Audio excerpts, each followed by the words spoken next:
Hola gente de YouTube, aquí en un nuevo vídeo en el cual les traigo Isekai Quartet un nuevo mundo. Créditos a sus respectivos autores, tanto como los personajes como la historia no me pertenecen. En la descripción encontrará tanto el link del autor como el de la historia. Muchas gracias al autor Chris Angel y que dejó subir su historia. Sin nada más que decir, comenzamos. Capítulo 31. Aquel lobo blanco había sido derrotado, la mayor amenaza de las fuerzas invasoras ahora estaba erradicada, y con eso, la victoria de los aventureros y soldados estaba asegurada. Ahora solo sería cuestión de tiempo para que el resto de las fuerzas invasoras fueran aplastadas. Los soldados y aventureros se enfrentaron a las bestias y monstruos restantes, y al caer la noche, la ciudad de Liria ya había sido liberada de los invasores. La tranquilidad volvió para los ciudadanos de Liria, pues la noticia de que los monstruos habían sido derrotados había llegado a ellos, pero no se les permitió el salir de la zona segura de la ciudad, por lo que todos los ciudadanos tuvieron que pasar la noche en el centro de Liria, mientras los soldados y aventureros trataban de limpiar las calles de los cadáveres, tanto de monstruos como de sus compañeros caídos. La luz del amanecer cruzó la ciudad, iluminando cada rincón. Las personas comenzaron a despertar, y poco a poco fueron regresando a sus hogares, puestos de trabajo, o a lo que aún quedara de estos, pues si bien el número de monstruos y bestias no fue tan grande en comparación a las invasiones que la ciudad y el país habían sufrido en el pasado, los daños a la propiedad sí fueron considerables, sobre todo hacia las zonas sur y oeste.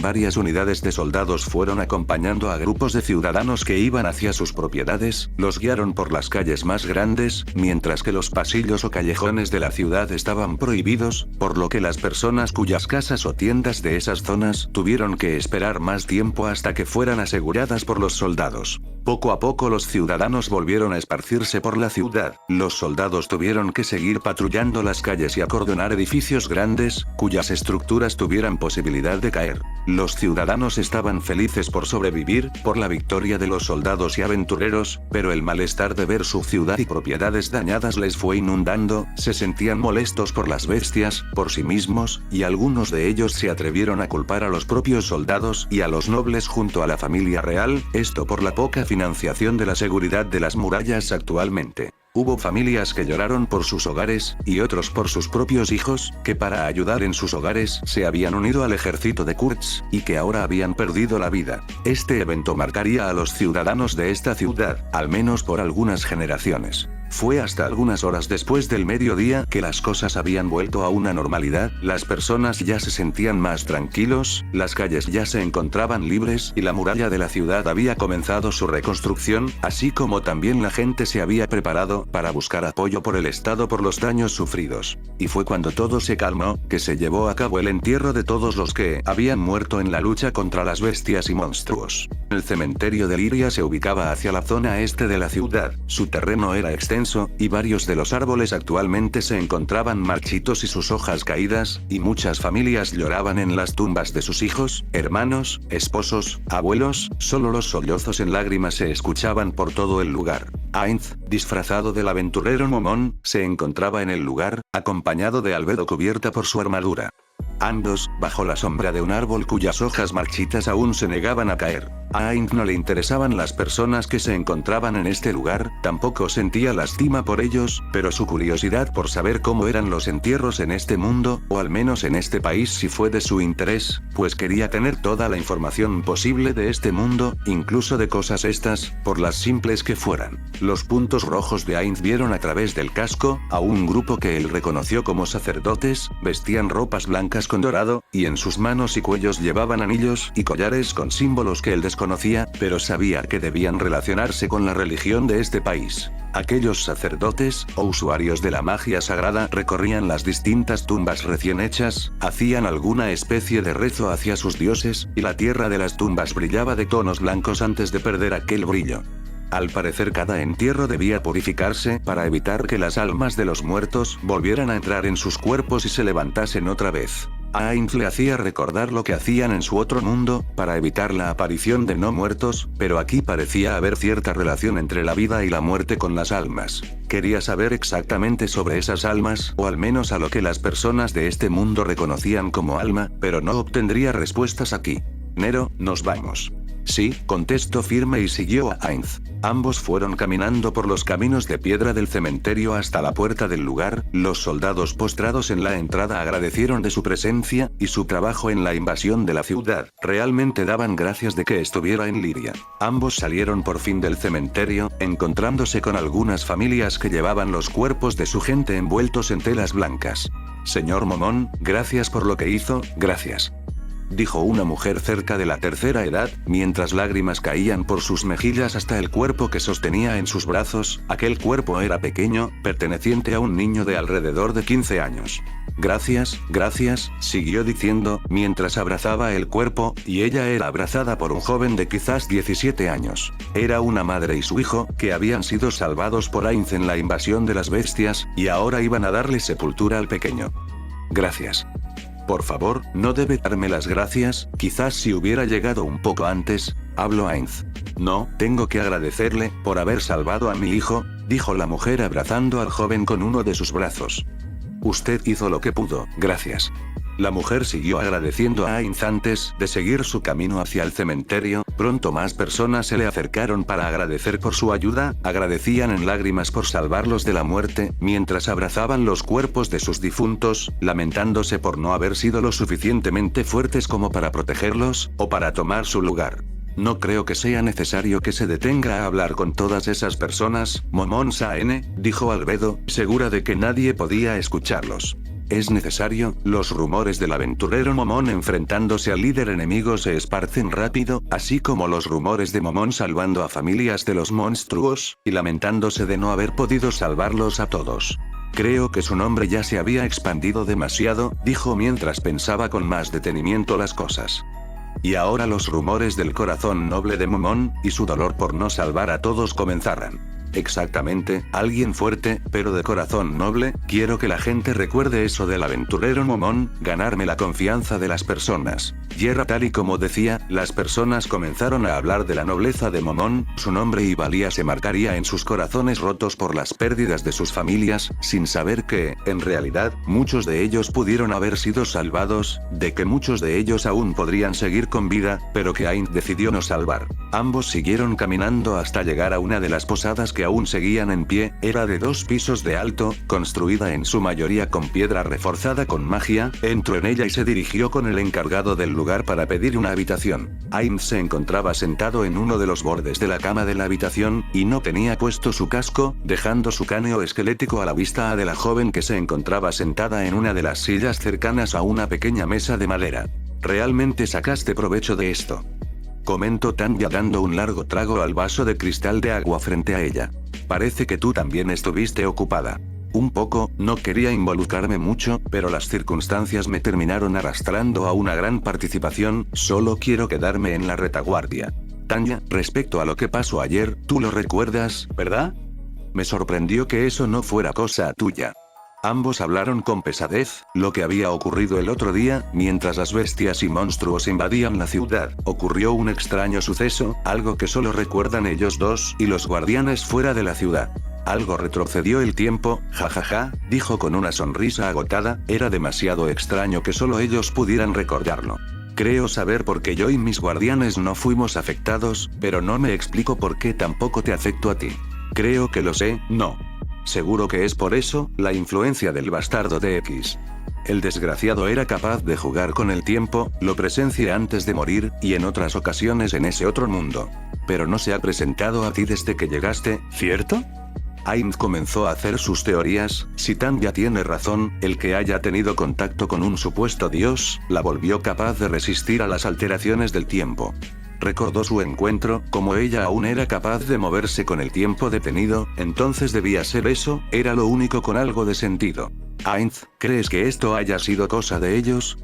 No descarto esa posibilidad. Maldición, volvió a tomar un gran trago del vaso cristalino. Aquellos tipos que parecían ser de otro mundo, y más aún, de Japón. Ainz había confirmado que uno de ellos muy posiblemente era japonés, pues le había hablado con los honoríficos, y aquel con el que se encontró Tanya llevaba ropa similar a la de sus tierras. Si uno de ellos es el responsable de ese retroceso, tendremos que ser muy cautelosos. Así es, al menos hasta saber si podemos ganarnos su confianza. La cuestión es, ¿cómo los contactamos ahora? La gente no quería hacer una especie de festejo por la victoria contra los monstruos. En una de las posadas se encontraba Elías Balot, su cuerpo y mente estaban más que agotados por el uso excesivo de la magia de los guerreros. Cuando la batalla terminó, sintió una enorme pesadez y casi caía desmayado. Los hechiceros que le acompañaban, y ahora cuestionaban la posada, no tuvieron de otra más que lanzarle varios hechizos para que pudiera mantenerse, y ahora se veía en la obligación de descansar lo más posible. Algunos soldados estaban postrados en las puertas de la posada, cuando vieron a un hechicero del ejército acercarse, y tras comprobar su identidad lo dejaron pasar para poder ver a Elías. Tanto los hechiceros como los soldados en la posada estaban bajo sus órdenes directas, eran su equipo, y entre ellos habían acordado evitar la entrada de cualquier soldado externo a su unidad. No querían que volviera a pasar aquel incidente con los estúpidos nobles, que habían buscado cualquier motivo para hacer que le removieran su título como líder del ejército, y que tenían algunos infiltrados dentro de las propias filas del ejército, con el objetivo de desprestigiar a Elías. Tras algunos minutos, aquel hechicero salió de la posada con la orden de dar un informe sobre lo sucedido, sobre los invasores, así como de los aventureros que habían llamado tanto la atención, el aventurero Momón Dinero de Oscuridad, y también sobre el avistamiento de aquella poción roja. Fin. Hola gente de YouTube, aquí en un nuevo vídeo en el cual les traigo Isekai y Quartet un nuevo mundo. Créditos a sus respectivos autores, tanto como los personajes como la historia no me pertenecen. En la descripción encontrará tanto el link del autor como el de la historia. Muchas gracias al autor Chris Ángel, y que dejó subir su historia. Sin nada más que decir, comenzamos. Capítulo 32. El tiempo fue pasando, y las calles de Liria recuperando el color de la vida. Las personas iban de un lado a otro. Alrededor de algunas horas el cementerio de la ciudad ya se encontraba vacío. Las personas ya habían terminado de enterrar a sus difuntos, pero ahora algo había pasado en la ciudad. Todo comenzó con un par de hermanos pequeños que lloraban por la pérdida de su hermano mayor, que había muerto protegiéndolos antes de ser salvados por aventureros. El dolor de los hermanos era mucho, pues ya no les quedaba nadie más, y ahora no sabrían qué clase de futuro les esperaría sin alguien que los guiara. Estaban asustados, tristes, pero recordaron las palabras que aquel hermano mayor les había dicho. Él no quería que sus hermanos lloraran cuando él muriera, no quería que sufrieran, él quería que ellos sonrieran, que rieran recordando lo que habían vivido juntos, quería que sonrieran por la vida que tuvo, y que eso fuera lo que los hermanos recordaran para hacer a un lado el dolor siempre que les visitara en sueños. El par de hermanos hizo eso, recordaron cada momento que vivieron, narraron para ellos los recuerdos más felices que tenían con su hermano, así como los tristes, las veces en las que se molestaban y peleaban para después reconciliarse, y a falta de una tumba propia para su hermano, que tuvo que ser enterrado en una fosa común, los hermanos habían juntado algunas cosas de su hermano y las colocaron fuera de su casa, adornaron ese pequeño lugar hecho para él, y festejaron la vida que tuvo.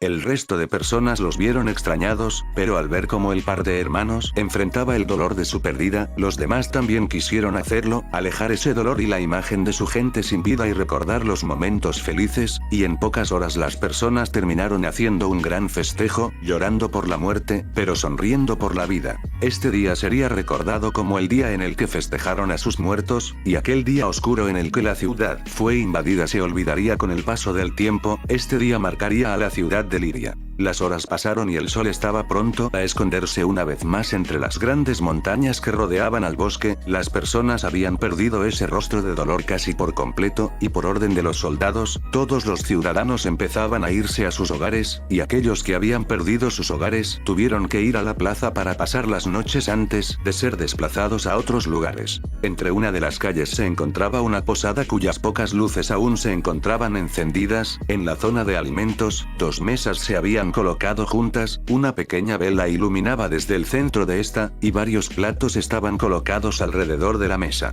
Frente a los platos se encontraban varias personas, una guerrera de cabello rubio, una joven maga carmesí, la joven diosa y un joven de otro mundo, y frente a ellos estaba una semielfa de cabello blanco, una maid de cabello azul y otro joven japonés. Se encontraban comiendo la cena, los 4 jóvenes que habían estado durmiendo en un establo y comiendo comida menos que barata y sin sabor, agradecían por la comida servida por la maid de cabello azul, Ren. Mientras todos comían mantuvieron una conversación sencilla, conociéndose entre ellos. El tiempo pasó y la comida desapareció de los platos y los estómagos de los 4 individuos del establo se llenaron en alegría, pronto las luces se fueron apagando, y con ello, las mujeres del grupo desalojaron el lugar y subieron a las habitaciones que Subaru había logrado conseguirles. Al final solo quedaron Subaru y el otro joven, Kazuma, en la zona de alimentos. La pequeña vela iluminó levemente sus rostros, y aquellos ojos de ambos mostraron una gran pesadez.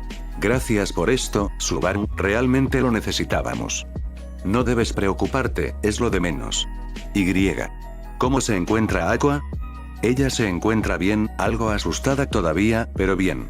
Perdón por ponerla en peligro. Tranquilo. No es tu culpa. Dijo Kazuma con inquietud. Realmente no sé qué le pasó, actuó de forma extraña desde antes de que esos monstruos comenzaran a entrar a la ciudad. ¿De qué hablas? Ni yo lo sé, se puso rara y comenzó a decir locuras, incluso preguntando por ti, y diciendo que eso ya había pasado antes, a veces siento que realmente está loca. Dijo mientras ponía una sonrisa cansada en su rostro. Pero Subaru no respondió de alguna forma, se sintió intranquilo. Aqua no se había visto afectada por el retroceso del tiempo, al parecer recordaba las cosas antes de la muerte de Subaru, y eso lo alteró. ¿Por qué? Comenzó a preguntarse, aquella maldición de la bruja afectaba todo, pero ¿por qué no a Aqua? Kazuma, habías dicho que Aqua era una diosa, ¿cierto? Eso, sé que es difícil pensar que ella es una diosa, y es una inútil, pero es una diosa. Entonces, ¿es por eso?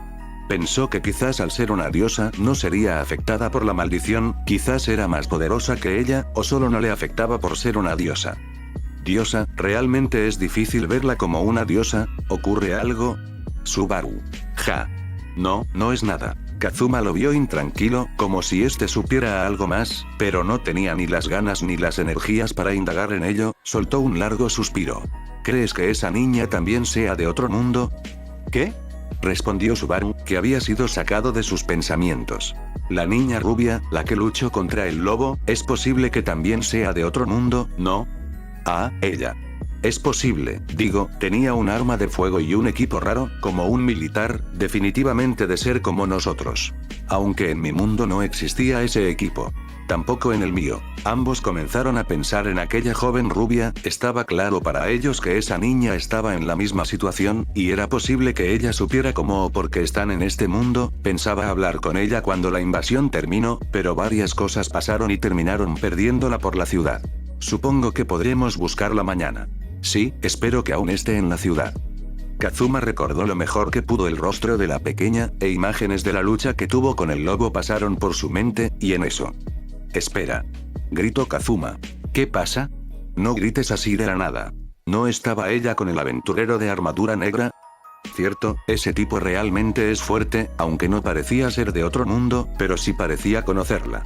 Entonces, si encontramos al aventurero de armadura negra, también la encontraremos a ella. Ambos sonrieron por pensar que quizás podrían tener respuestas a su situación, en poder conocer a más personas de otro mundo, y con esa idea en mente, ambos subieron a sus habitaciones. Y esperaron a mañana, para poder encontrar a aquella niña, sin saber que un pequeño ejército conformado por soldados de Kurz encabezados por el caballero Reinhard, y tropas de la Iglesia de los 6 dioses. El reporte realizado por Elías Balot había sido enviado de hechicero a hechicero hasta llegar a la capital real, donde uno de los subordinados de los hechiceros de la corte, el cual, sin perder tiempo informó tanto a los miembros de la corte mágica como al propio rey. El rey como los nobles, esperaban que la ciudad de Liria fuera perdida, ellos sabían las condiciones en las que estaba, los recursos económicos y militares que tenía destinada la ciudad, por lo que al saber que la ciudad aún se mantenía en pie los tomó por sorpresa. El rey se sintió aliviado, el pensar en las muertes que tendría la ciudad realmente le había afectado, pero con la noticia, su pesar se liberó un poco, estaba agradecido desde el fondo de su corazón con aquellos que habían librado la ciudad de la destrucción, y también se sentía feliz de saber que el líder del ejército estaba con vida. Pensó que, quizás con esto podría convencer a los nobles con mayor influencia para fortalecer las ciudades que se encontraban en los límites más alejados del reino, pero desistió de esa idea al ver los ojos de los nobles. Esos ojos mostraban esos deseos egoístas de los nobles, pensaban que si no podían tener al caballero blanco, entonces podrían traer a esos héroes a sus territorios. Son un montón de idiotas, pensó el rey al verlos. Realmente aborrecía a estos hombres, a estos individuos llenos de arrogancia y deseo que solo pensaban en ellos mismos antes que en su gente. En más de una ocasión deseo el matarlos a cada uno de ellos y poder garantizar un mejor futuro para su reino, hacerlo aquel paraíso que alguna vez fue el primer reino de los humanos, pero hasta no limpiar a su nación, ese deseo no podría cumplirse. Solo debo soportarlos un poco más de tiempo, se dijo a sí mismo, recordando las palabras de aquella hija suya, deseando que tenga éxito en sus planes, y rogando porque aquellos héroes no caigan en las manos de los nobles. El hechicero siguió dando el reporte de Elías, hasta que contó frente a ellos sobre la extraña poción que Elías había visto en las manos del joven Kazuma. Fin.